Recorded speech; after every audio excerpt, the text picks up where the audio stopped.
ክህነቴ ያንተ ያንቺ እዚህ ቤት ያለ ሰው ክህነቱ ቅዱስ ካህንና የንጉሥ ካህን ተብሎ ለሁለት ይለያል። በቅዱስ ክህነት ወደ ላይ ብቻ የምታገለግል፣ በቅዱስ ክህነት መጸለይ፣ ማምለክ ምናምን፣ ጸሎት ወደ ጎን አይቀርም፣ አምልኮ ወደ ጎን አይቀርም። ወደ ጎን ሲሆን ጸሎት አይባልም። ምን ይባላል? አሽሙር ይባላል። እንዴ እግዚአብሔር ሆይ ብለህ እንዲህ ብለህ ንግግር ግን ወደ ጎን። ለምሳሌ ወይ በቀደም ከሆነች ልጅ ጋር ያየኸውን ሰው እዛ ጋር ታየዋል። ከዛ ቨርቲካል ይመስላል ምታወራ። እግዚአብሔር ሆይ ዘመኑ ተበላሽቷል። እግዚአብሔር እንደተበላሸ እኮ ያውቃል። ስለዚህ ጉዳዩ ወደ እግዚአብሔር ሳይሆን ወደ ማን ነው? ብራዘር እግዚአብሔር ተዳፍረናል፣ የትም እየዋልን እየመጣን በቤት ወደ ላይ አይመስልም። እና እሱ ልክ አይደለም። በቅዱስ ክህነት ወደ ላይ ነው። ወደ ላይ የምታወራው ከማን ጋር እንደሆነ ማወቅ ጠቃሚ። ከማን ጋር እያወራ እንደሆነ ሰው ቀበሌ ሊቀመንበር ጋር ሄዶ እንኳን የሚያወራውን ያውቃል። ኢየሱስ በዕብራውያን መጽሐፍ ላይ ካህን የተባለበትና እኛ ክርስቲያኖች በጴጥሮስ መልእክት ካህን የተባልንበት ልዩነቱ ምንድን ነው ይላል። ልዩነቱ ማለት አንድነቱን ትነግረኛለህ?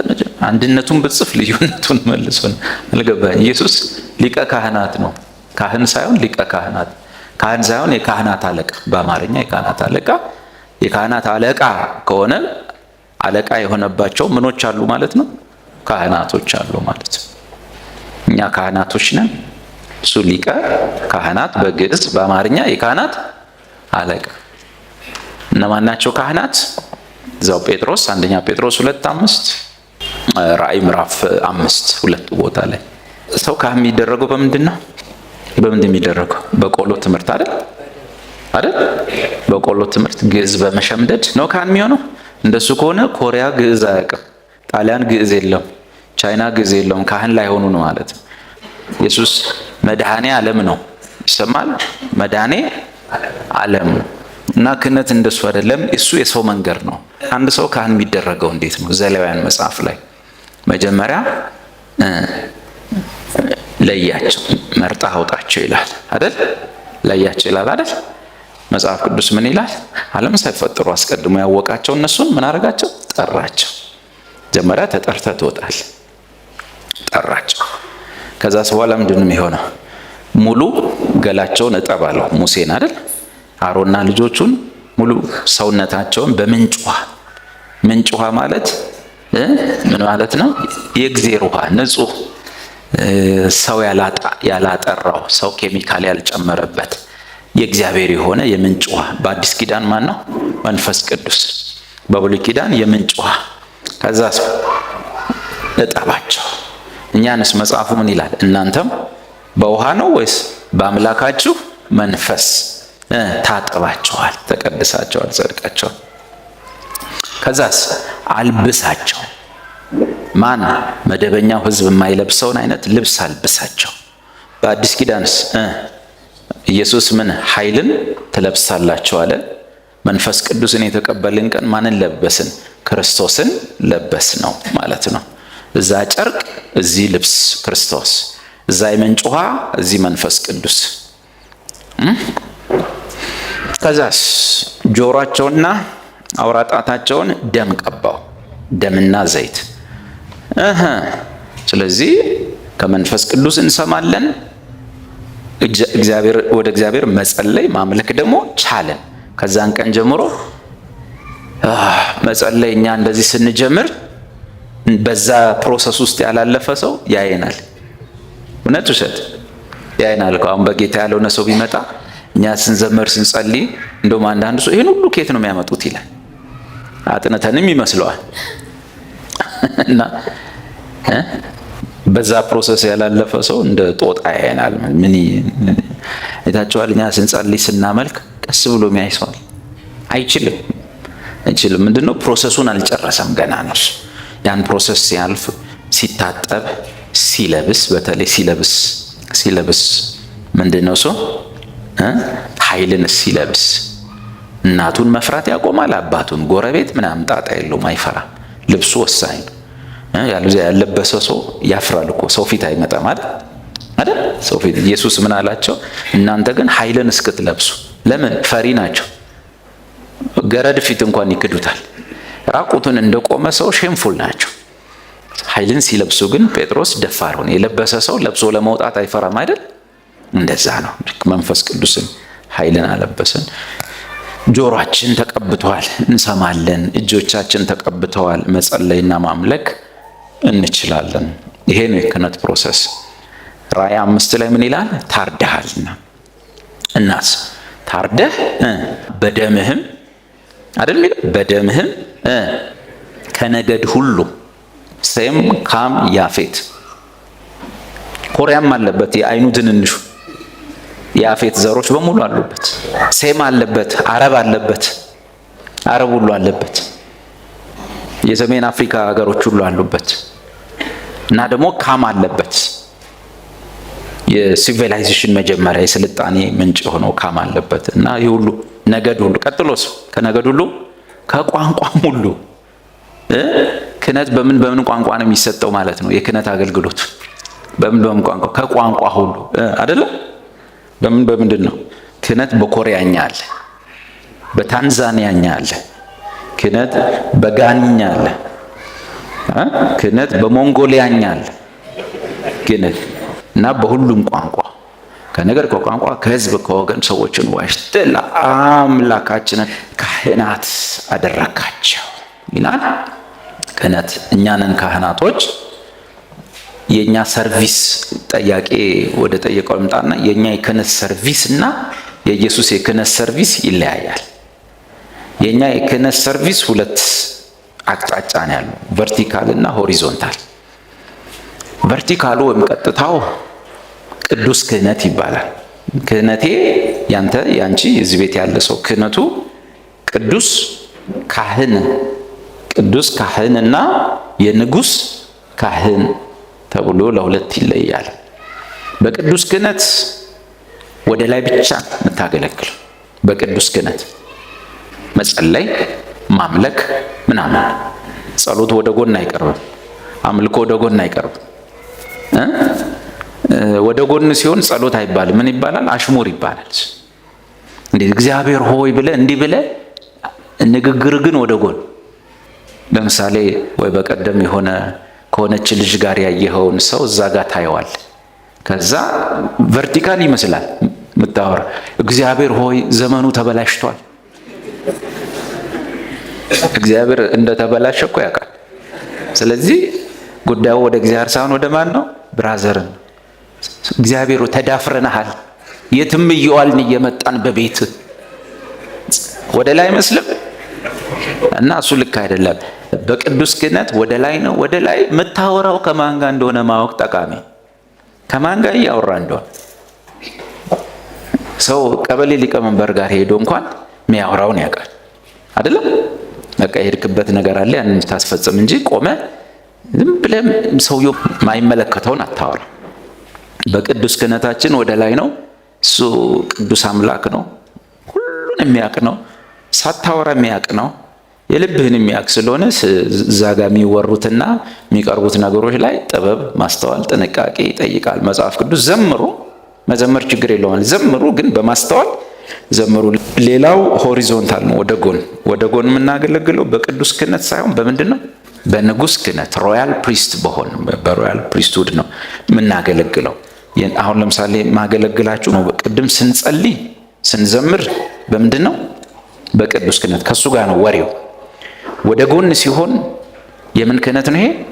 ሮያል ፕሪስትስ ነን፣ ንጉሳዊ ክህነት። ምንድን ነው እሱ?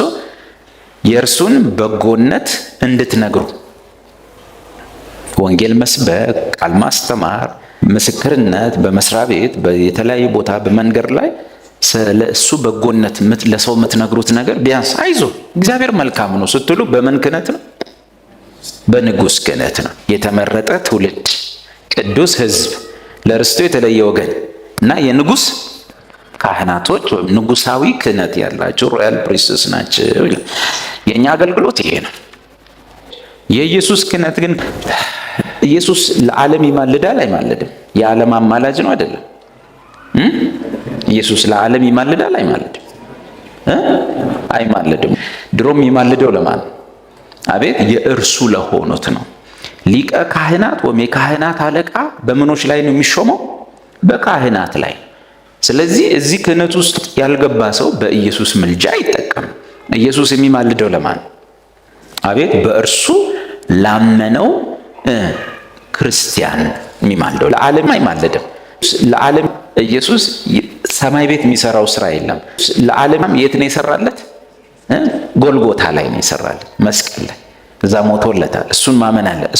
እሱኛውን ሳያልፍ የሚቃጠለውን መሰዊያ ሳያልፉ ቅድስተ ቅዱሳን አይገባም። መጀመሪያም በሚቃጠለው መስዋዕት ውስጥ ማለፍ ያስፈልጋል። በነሐሱ መሰዊያ መቅረብ ያስፈልጋል። ለዓለም ኃጢአት እማልዳለሁ ነው ወይስ ለዓለም ኃጢአት እምሰጠው ምኔን ነው? አቤት መስቀል ላይ የሚለውን ስጋዬን። ስለዚህ መጀመሪያ ያላመኑ ሰዎች ሌላም በኢየሱስ ያላመኑ የኃጢአታቸውን ስርየት መጀመሪያ መቀበል አለባቸው። የኃጢአት ስርየት የሚገኘው በመስቀሉ ስራ ነው። የመስቀሉ ስራ ምን ይባላል? የምንድንበት ወንጌል። በወንጌል ማመን አለ። በወንጌል አምነን ከዳንን በኋላ ግን በሕይወታችን ድካም ይኖራል። አምነን ከዳንን በኋላ ልንደክም እንችላለን። ምህረት ያስፈልገናል። አቅም ያስፈልገናል ማለት ነው። ምህረት ማለት አቅም ያስፈልገናል። ተጨማሪ አቅም ያስፈልገናል። የሚረዳን ጸጋ ያስፈልገናል። እሱኛውን ማደል ነው የሱ የሊቀ ክህነት ስራ። አምነው ለዳኑ ሰዎች በድካማችን ሁሉ ሊራራልን የሚችል ታላቅ ሊቀ ካህናት የእግዚአብሔር ልጅ ስላለን እና ስርየት ልንቀበል ነው ወይስ ምህረት? ምህረት። ስርየት ምን ላይ ነው? መስቀል ላይ። ምህረትሳ ጸጋ ነው፣ እሱ አቅም ማለት ነው። እና ምህረትና ጸጋን እንድንቀበል ወደ ጸጋው ዙፋን እንቅረብ። ኢየሱስ በዚያ ሆኖ በሊቀ ክህነቱ ለአብ ስለኛ ይታያል፣ ለኛ ደግሞ የአብን ጸጋና ምህረት ይሰጠናል። ምልጃው ይሄ ነው። ለኛ በአብ ፊት ይታያል። አብ ማንን ነው የሚያየው? ኢየሱስን። ስለ ኃጢአተኛው ክርስቲያን፣ ስለ ደካማው ክርስቲያን። ከአብ ዘንድ ደግሞ ለደካማው ክርስቲያን ምን ይመጣለታል? ጸጋና ምህረትን ማን ነው የሚያቀብለው? ሊቀ ካህናት ኢየሱስ። ስለዚህ በአብ ፊት ስለኛ በመታየት 24 ሰዓት ቅዱሳን ሆነን እንድንታይ፣ ንጹሐን ሆነን እንድንታይ 24 ሰዓት 365 ቀን እያንዳንዱ ክርስቲያን በአብ ፊት እንደ ኢየሱስ ንጹሕ ሆኖ እንዲታይ። ግን ኢየሱስ ሲያን ብዙ ችግር አለብን። በስጋ የተነሳው የስጋ ተካፋይ ሆኖ በነገር ሁሉ እንደኛ የተፈተነ ስጋ ሆኖ እርሱ በድካማችን ሁሉ ሊራራልን ይችላል እና ጸጋና ምህረትን ይሰጠናል። ለእኛ ጸጋና ምህረት፣ ለደካማው ክርስቲያን በአብ ፊት ግን ያ ክርስቲያን 24 ሰዓት ንጹሕ ሆኖ እንዲታይ ይረዳዋል እንጂ ክርስቲያኑ በደከመ ቁጥር አብጋ ቆሻሻ አይደለም። ክርስቲያኑ ዝሎ በመጣ ቁጥር አብጋ እርኩስ አይደለም። አብጋር ክርስቲያኑ የሚታየው በማን መልክ ነው? ዕብራውያን 9 ስለ እኛ አሁን ይታይ ዘንድ አብ ጨርሷል። ከክርስቲያን ጋር ያለው ጣጣ አብ ጨርሷል። አብ ረክቶ አርፏል። አላርፍ ያለው ክርስቲያን አብ የክርስቲያኑን ጉዳይ በኢየሱስ ጨርሷል። ኢየሱስና እኛ ግን ቀጣይ ኬዝ አለ። ካህንም የሆነበት ምክንያት እሱ ነው። ከሙታን ተነስቶ እንደ መልከጼዴቅ ሹመት የተሾመበት ምክንያት የዳንን ክርስቲያኖች ደግሞ በዚህ ምድር ላይ ነው ያለን። እዚህ እስካለን ድረስ ዝለት አለ። ለዝለት የሚሆን ስርየት አይሰጥም። ለመውደቅ የሚሆን ስርየት የለም። ለዝለታችን፣ ለድካማችን፣ ለኢንፊርሚቲስ ሁሉ የሚሆን ምን ምህረትና ጸጋ በየጊዜው ይሰጠናል። የደከመ ክርስቲያን፣ የወደቀ ክርስቲያን ያ ይደረግለታል። የእሱ የመልጃ ስራ ይሄ ነው። ለዓለምስ ይማልዳል? አቤት እንዳትሳሳቱ፣ ሌላ ትምህርት ውስጥ እንዳትገቡ። ደግሞ ይማልዳል ስንል ለዓለም አይማልድም። ምን ብሏል እሱ ራሱ? ዮሐንስ 17 እኔ ለዓለም አልጸልይም፣ አንተ ለሰጠኸኝ ለነዚህ ነው ምጸልየው። እና ጸሎቱ ለኛ፣ ሞቱ ለዓለም፣ ምልጃው ለቤተ ክርስቲያን፣ መስዋዕትነቱ ለዓለም። እና በኢየሱስ ምልጃ ለመጠቀም የግዳቸውን ለኃጢአታቸው እንደሞተ ማመን አለባቸው። ለኃጢአታቸው የሞተውን ሳያምኑ በምን ሂሳብ ነው ቅድስተ ቅዱሳን የሚገቡት? ከእግዚአብሔር ጋር በመስቀሉ ሥራ ሳይታረቁ በምን ሂሳብ ነው ስለነሱ ሊቀ ካህናቱ ሊቀ አሕዛብ ሆኖ የሚማልደው? እና የቤተ ክርስቲያን አማላጅ ና ለዓለም ደግሞ የኃጢአት ቤዛ ነው። አዎ እኛ ኢየሱስ ፈራጅ እንደሆነ እናምናለንም ስንል በማስተዋል በቤተ ክርስቲያን ላይ አይደለም። ፈራጅነቱ በዓለም ላይ ነው። አማላጅነቱ በሚመጣው ሕይወትም ደግሞ ክብር መካፈል መንግስቱና ክብሩን የሚያካፍለን ለቤተ ክርስቲያን ነው። ቤተ ክርስቲያን ፍርድ በሚባለው ሂሳብ ውስጥ የለችበትም። እሷ መጥቶ እንዳይፈርድባችሁ እመኑ ምትል ነች። ለዛ ደግሞ ለዚህ ቅደም ተከተል ጥሩ ማሳያ የብሉይ ኪዳኑ መገናኛው ድንኳን ነው። ቪዲዮ ዩቲዩብ ላይ ያለ ድሮ የቀረጹት ነው፣ በምን እንደቀረጹትም ራሱ እና እሱ ግን ትምህርቱ ይጠቅማል። ቪዲዮ ባይጠቅምም እዛ ላይ ያለ ቅድስተ ቅዱሳን ውስጥ ነው ታቦቱ ያለበት። እዚህ ጋር ደግሞ ቅድስት የሚባላሉ እንደዚህ አለ። ውጩ ደግሞ አለ ኮርቱ፣ እንደ አደባባይ የሚባለው ዘ ኮርት እሱ አለ። እዛ ውጭ ላይ የነሐስ መሰዊያ አለ። ንጹህ በግ ኃጢአት የሌለበት በግ የሚሰዋበት ውጭ ነው የሚቆም። እዛ መግቢያው በሩ መግቢያ ጋር በነሐስ የተሰራ መሰዊያ ላይ በጉ ይቃጠላል። ያንን ፕሮሰስ ያላለፈ ሰው የዚህኛው የውስጠኛው ተጠቃሚ አይሆን። እዛኛው ውስጠኛ ውስጥ የሚገባው ማን ብቻ ነው? ሊቀ ካህናቱ ብቻ ነው። በዓመት ስንቴ? አንዴ። ምን ለማሳየት? እውነተኛው ኢየሱስ አንድ ጊዜ እስከ ለዘላለም ስለኛ ሊታይ ይገባል። እሱን እዚህ ቅድስት ውስጥ እነማን ናቸው የሚገቡት? ቅድስተ ቅዱሳን ውስጥ ሊቀ ካህናት ነው፣ አብና ወልድ ነው ያለው። ቅድስት ውስጥ እነማን ይገባሉ? ካህናቶች። ካህናቶች በምን የተጠቀሙ ናቸው? ውጭ ባለው መሰዊያ የተጠቀሙ ናቸው። አንደኛ በማለዳ መጥቶ አንድ ካህን ለራሱ የኃጢአት መስዋዕት እንስሳ ይሰዋል። እኛ ሁልጊዜ አንሰዋም፣ አንዴ ለዘላለም ተሰውቷል። ከመሰዊያው ቀጥሎ ደግሞ መደበኛው ሰው ማይጠቀምበት የፊት መታጠቢያ ገንዳ አለ፣ ውሃ አለ እና በኢየሱስ መስዋዕት በመሰዊያው ላይ የተጠቀመ ከእንደገና ደግሞ በመታጠቢያው ወይም በመንፈስ ቅዱስ በመታደስ ዳግመኛ የተወለደ ሰው እሱ ወደ ቅድስት ይገባል። በተረፈ ደጁን ሳይጠቀሙ ዘሎ እዚህ ጋር የለም ማለት ነው። እና መጀመሪያ ውጭ መስቀያው ላይ የተሰቀለውን ኢየሱስን ዓለም አምኖ መዳን አለበት። በዛ ያልዳነ የምልጃ ተጠቃሚ አይሆንም። በዛ ያልዳነ ሌላም ሰው የምልጃ ተጠቃሚ አይሆንም። ይሄ ነው። ሌላ ጥያቄ